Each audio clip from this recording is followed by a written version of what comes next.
Listen closely. Something extraordinary is happening right now. 3 angels are speaking, and they're speaking about you. Yes, you the one watching this very moment. This is not random. The heavens are stirring tonight, and what I'm about to share could change everything.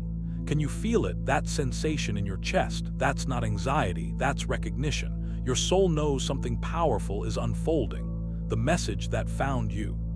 If you've ever sent a prayer into the darkness, wondering if anyone heard, they did. If you've ever looked up at the stars, hoping someone was listening, they were. And now they've come with an answer. Psalm 91:11 says, "He will command his angels concerning you to guard you in all your ways." That command, it's been carried out, right now. For you, Archangel Michael himself speaks of a sacred convergence. 3 angels, each blazing with holy purpose, have descended with urgency. They've witnessed your struggle.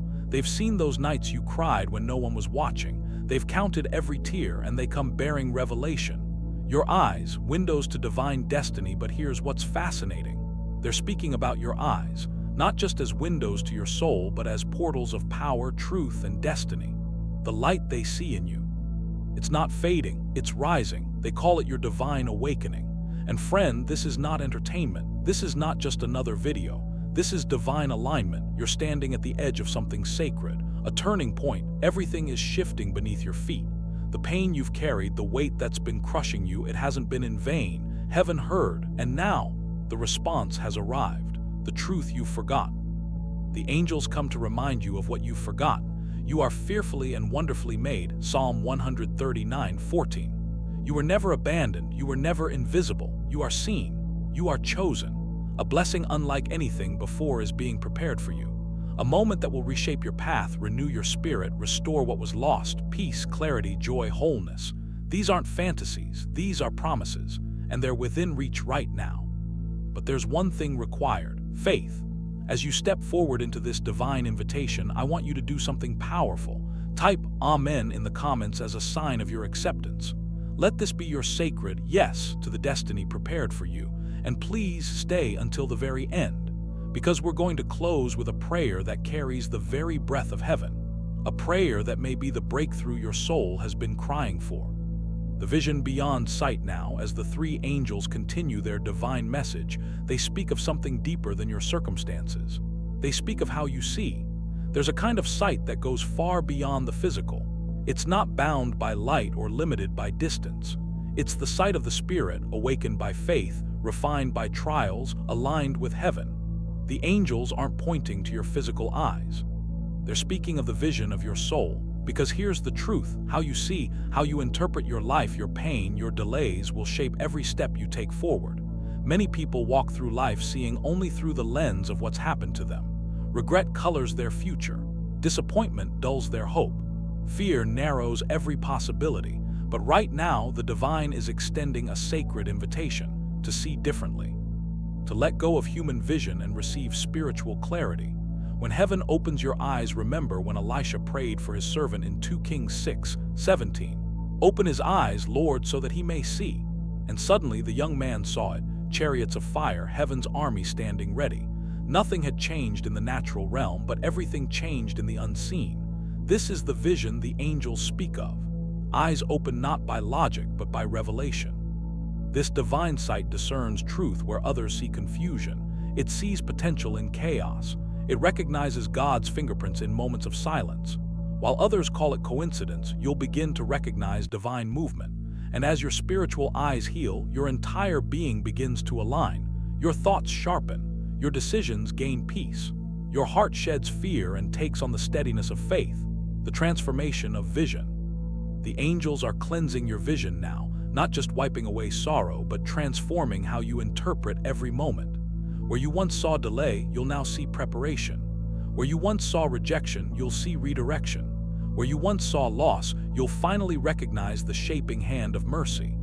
The Most High is teaching you to look not with anxiety, but with expectation.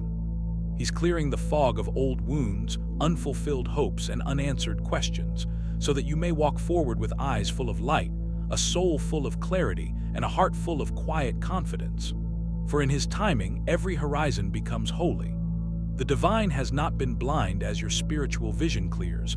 The next part of the message unfolds. full of divine weight and heavenly assurance. The Most High, who watches over all creation, has not been blind to your pain, the tears you cried in secret, the burdens you carried in silence, the nights you questioned your strength. None of it was missed. Though it felt like the heavens were quiet, they were not indifferent. The silence was sacred. It was the pause before divine movement. Now the veil begins to lift. What was hidden is being revealed. Ecclesiastes 3:1 reminds us, "To everything there is a season and a time for every purpose under heaven." That time, your time, has come.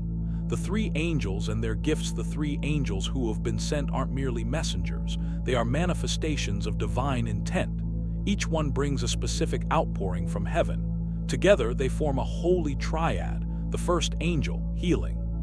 This angel carries the mantle of healing, not simply physical restoration, but the deep mending of soul and spirit. Whether you've suffered in your body, endured emotional wounds, or battled invisible mental weight, this angel brings renewal. Like the prophet Elijah, who found rest and strength under the broom tree, 1 Kings 19:4-8, you too will be revived. Divine energy is moving now to cleanse the residue of past pain, lifting anxiety, guiding you toward those who carry gifts of healing, whether doctors, counselors, friends, or sacred practices. You are being made whole from the inside out. The second angel, purpose fulfilled. This angel arrives with the gift of realized purpose. For years, you've held dreams like distant stars, beautiful but unreachable. But this angel brings proximity. What once felt far will now draw near. Doors that remained closed will unlock. New paths will be revealed, and in ways you don't expect, your calling will clarify. Like Joseph rising from prison to palace, Genesis 41, your gifts will finally find their place in the world. You're not here to simply wish. You're here to build, to create, to lead. This angel walks beside you as you do. The third angel, abundance. The third angel brings the blessing of abundance, not just wealth as the world understands it, but richness in the soul. Contentment, opportunity, joy, provision. The abundance heaven gives flows in every direction. In your relationships, your inner peace, your sense of purpose. It teaches you that thriving is holy. As Deuteronomy 28:12 declares, "The Lord will open the heavens, the storehouse of his bounty, and bless all the work of your hands." This isn't about mere increase. It's about alignment. What you plant will flourish. What you touch will carry divine favor. This is not random. All of this is orchestrated. You have endured, and your endurance has not gone unnoticed. The universe, crafted by the Creator, moves now in response to your faith, your perseverance, your refusal to let go of hope. This is the turning point. The conditions are no longer against you. They are for you. You're stepping into a new season, one that was written long ago but is only now being revealed. Before the blessing, the preparation, but here's something crucial you need to understand. No gift from heaven is given without first preparing the soul to carry it.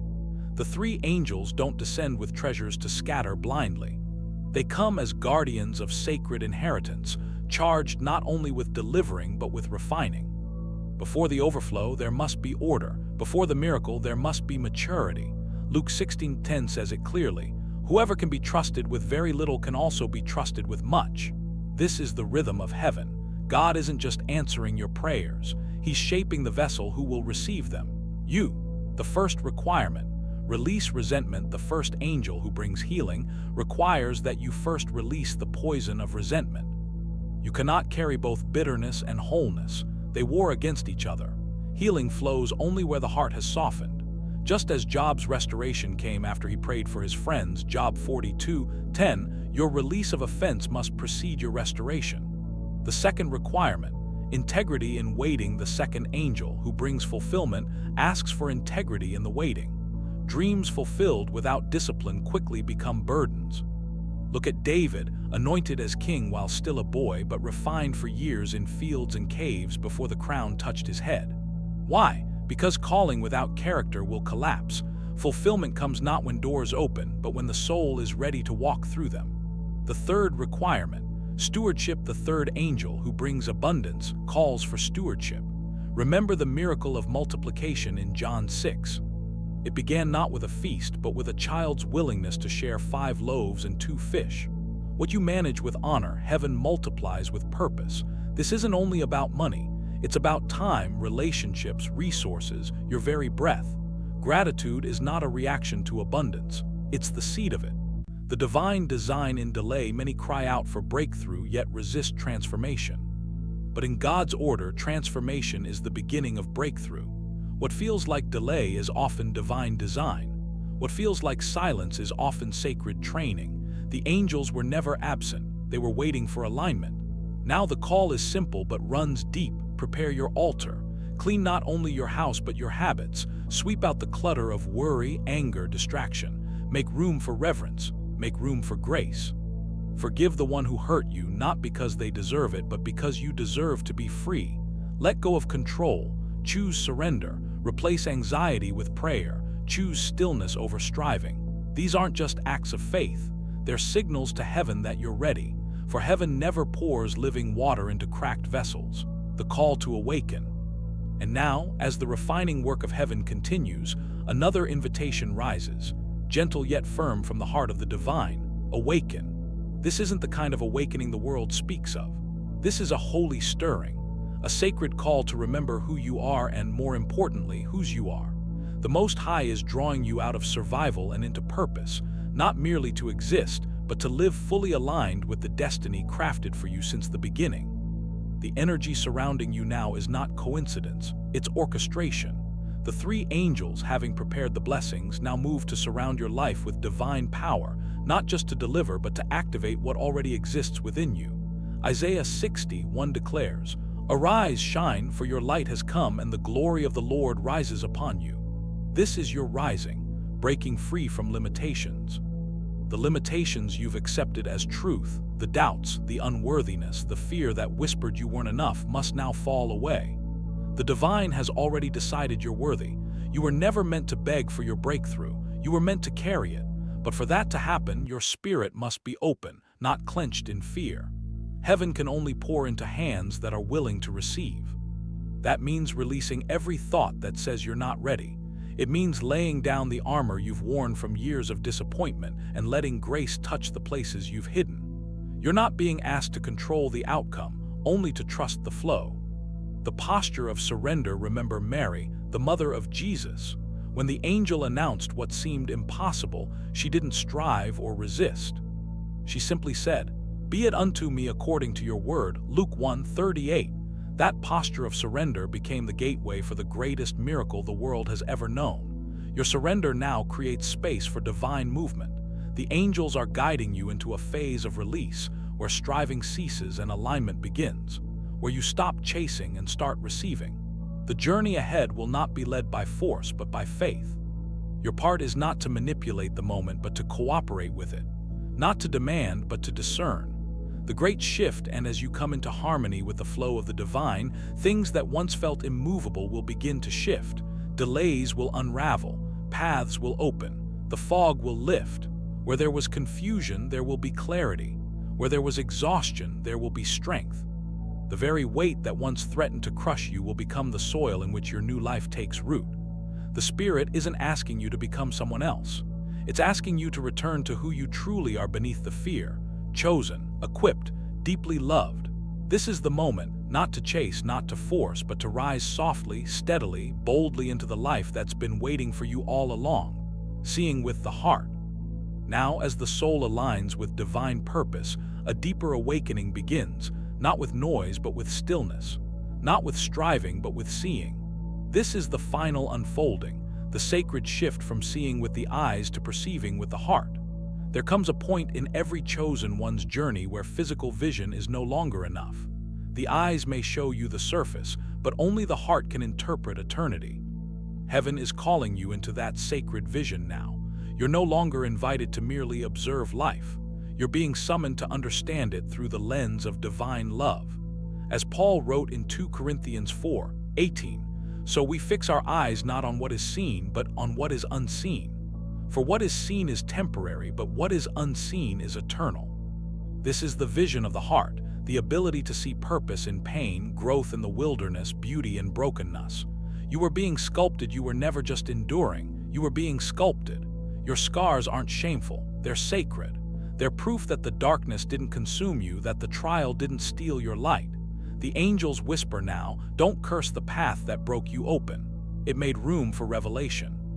To see with the heart is to recognize that the moments that once wounded you also prepared you. The silence that haunted you taught you how to listen. The loneliness that surrounded you became holy ground where the divine drew near. You no longer walk as one who needs to be convinced of miracles. You walk as one who has become the miracle. The awakened state, in this awakened state, comparison fades. Envy finds no place. Fear bows to clarity.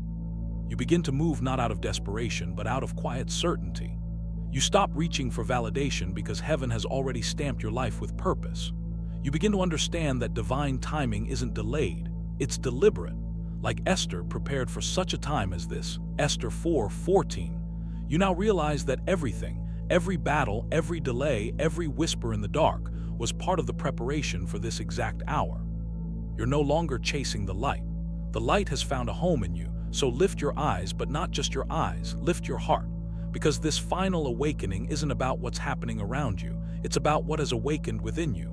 You're not waiting for the divine. The divine has been waiting for you to see, not with fear, not with doubt, but with holy understanding. And now that you do, everything changes. You are called to give.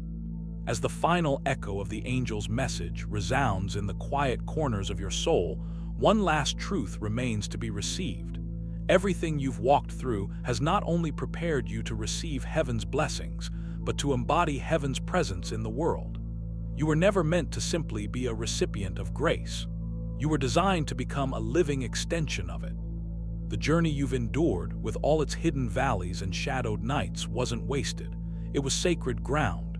It taught you not only how to survive, but how to carry light where others can no longer see. That light within you isn't just for your path. It's for others stumbling through their own dark seasons. The divine has entrusted you with insight, not to keep, but to share. Isaiah 58:10 says, "If you spend yourselves on behalf of the hungry and satisfy the needs of the oppressed, then your light will rise in the darkness." This is your calling now, not merely to receive revelation, but to radiate it, to bring peace into conversations that feel heavy, to speak hope into silence, to carry stillness where there is unrest, not through striving, but through being. You are not who you once were. You're not who you once were. What once overwhelmed you no longer defines you. The burdens that nearly broke you became the building blocks of something indestructible, faith. And now that faith is your foundation, not loud but unshakable. You'll walk differently, think differently, respond differently, because your inner landscape has changed. And as it shifts, so too will everything around you. The next chapter. This next chapter of your life will not unfold the way the last one did. Where there used to be resistance, there will now be flow. Where there used to be confusion, you will move with clarity. You'll begin to attract people, situations, and opportunities that reflect the wholeness you've cultivated within. And even as challenges come, as they always do, you'll meet them not with fear, but with trust. For you now understand that storms aren't punishments. They're invitations to deeper intimacy with the divine. You'll no longer ask, "Why is this happening to me?" But rather, "What is heaven shaping in me through this?" That question changes everything. It turns pain into purpose, waiting into preparation, silence into sacredness. Your presence becomes a blessing. And when you begin to live from that space of trust, of surrender, of awakened identity, your presence alone becomes a blessing to others. Not because you have all the answers, but because you carry peace where others carry panic. You carry stillness in a world addicted to noise. You have become, by the grace of the Most High, a vessel of heaven's wisdom, an echo of the angel's voice. And this is only the beginning. What lies ahead isn't simply a life of receiving blessings, but of walking in rhythm with divine purpose. Heaven isn't just intervening, it's indwelling. And the more you align with that truth, the more miraculous your ordinary moments will become. A closing prayer now. As we close this sacred message, let us pause and enter a moment of prayer, not just to speak, but to align our hearts with heaven, to receive and to respond. Let this be your space of surrender and renewal. Heavenly Father, we come before you with humbled hearts and open hands, aware that you have been speaking, and now, finally, we are ready to listen. Thank you for sending your angels, your messengers of light and mercy, to remind us that we are not forgotten, not forsaken, not invisible. Thank you for lifting the veil from our eyes so we might see, not just with sight, but with understanding. You are the one who knows every detail of our journey. You saw the silent tears, the quiet endurance, the unseen battles. You held us even when we felt unworthy of being held. And now, in your perfect love, you have called us to awaken, to remember who we are in you, to stand not in fear but in faith, not in striving but in surrender. We receive the message of the three angels, healing for our bodies and our broken places, purpose for our callings, and abundance in every part of our lives. But before we reach for the blessing, we ask you to make us ready, purify our motives, heal the cracks in our character, uproot what does not reflect you, teach us to steward what is holy, shape us into vessels that do not leak what you pour. Forgive us for the times we clung to doubt more than your promises, when we allowed fear to speak louder than truth. Wash us clean of bitterness, envy, pride, and anxiety. Let your peace flood the places in us that have long been restless. Let your word dwell richly in us, guiding our thoughts, our decisions, and our direction. We choose to rise not in our own power but in yours. As Mary once said, "Let it be unto me according to your word." As Esther stepped forward in her appointed time, let us walk boldly into ours.